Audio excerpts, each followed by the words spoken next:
हेमलता ठाकरे यांनी आत्महत्येचा प्रयत्न केलेला आहे। कुलगुरू आणि कुलसचिवांवर गंभीर आरोप त्यांनी केले।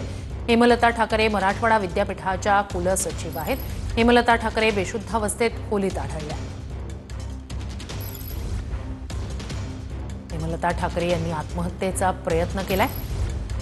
कुलगुरू आणि कुलसचिवांवर त्यांनी गंभीर आरोप केलेले आहेत। त्या मराठवाडा विद्यापीठाच्या कुलसचिव आहेत।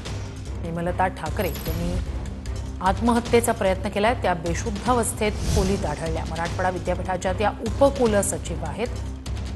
हेमलता ठाकरे यांनी आत्महत्येचा प्रयत्न केलाय। मराठवाडा विद्यापीठाच्या त्या उपकुलसचिव त्यांनी आत्महत्येचा प्रयत्न केलाय। बेशुद्धावस्थेत त्या खोलीत आढळलेल्या आहेत।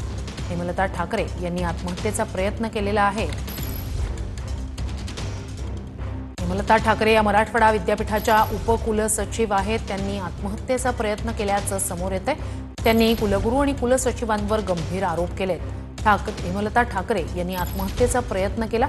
त्या उपकुलसचिव आहेत मराठवाडा विद्यापीठाच्या। अधिक या सगळ्या संदर्भात जाणून घेऊया आपले प्रतिनिधी संजय सरोदे यांच्याकडून। संजय, काय अधिकची माहिती?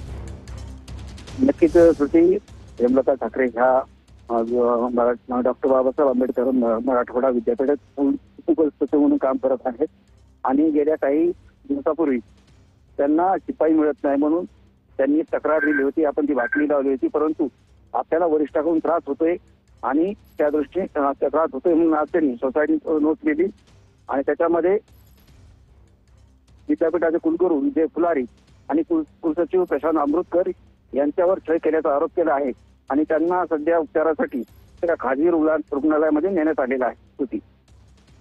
हा सगळा प्रकार कधी लक्षात आला, या संदर्भातले अपडेट्स वेळोवेळी घेत राहणार आहोतच।